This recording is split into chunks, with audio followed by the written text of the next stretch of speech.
ଆଉ ସାଙ୍ଗମାନେ ଗୋଟେ ମୁଁ ESI ବନାଉଥିଲି ESI ଡକୁମେଣ୍ଟ କାମଟା ସରିଲା। ଯେଉଁମାନଙ୍କର ESI ପ୍ରୋବ୍ଲେମ୍ ରହୁଛି କି କ'ଣ ସୁବିଧା ଅସୁବିଧା ରହୁଛି ଯୋଗାଯୋଗ କରନ୍ତୁ। ଏ ଜିନିଷ କେହି କହିବେନି କି କରେଇବେନି, ଖାସ୍ କରି କମ୍ପାନୀ ତ ଥରେ ଇନିସିଏଟ୍ କରିଦେଇ ଛାଡ଼ିଦେବ ତ ଆପଣମାନେ ହଇରାଣ ହେବେ।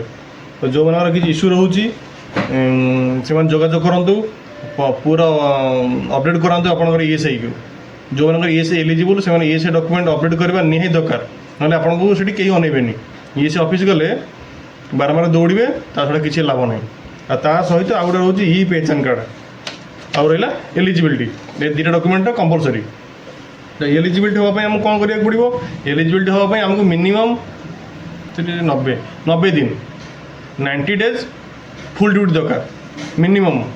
ଯେଉଁମାନେ 90 ଡେଜ୍ରୁ କରୁନାହାନ୍ତି ESI ଯାଉଛନ୍ତି କିଛି ଫ୍ୟାସିଲିଟି ପାଇବା ପାଇଁ, ସେମାନେ ସେ ଫ୍ୟାସିଲିଟି ପାଇବେନି। ଏଇଟା ହେଉଛି ESIର ନିୟମ।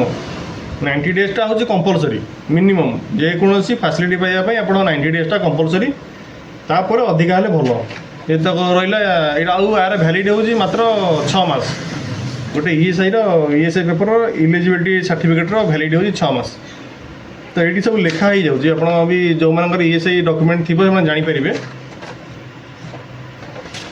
ଆଉ ବାକି ରହିଲା ESI ପେପରର ଯେଉଁ ପେନ୍ସନ୍ କାର୍ଡ଼ର ଯେଉଁ ଫଟୋ ବାହାର କରୁଛନ୍ତି, ସେ ଫଟୋର ପଛପଟେ ଆପଣଙ୍କର ଏମ୍ପ୍ଲୟର ଷ୍ଟାମ୍ପ ଆଉ ସାଇନ୍ ନିହାତି ଦରକାର, ନହେଲେ ସେଇଟା ଭ୍ୟାଲିଡ୍ ନୁହଁ।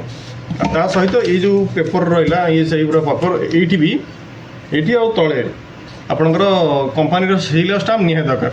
ଆପଣଙ୍କର ବି ସିଗ୍ନେଚର୍ ନିହାତି ଦରକାର, ନହେଲେ ସେଇଟା ଇନଭ୍ୟାଲିଡ୍। ଆଉ ବାକି ଯାହା ଜାଣିବାର ଅଛି ମୋତେ ଫୋନ୍ କରି ପଚାରିବେ, ମେସେଜ୍ କରିବେ, ମୁଁ ରିପ୍ଲାଏ ଦେବି, କିଛି ଅସୁବିଧା ନାହିଁ।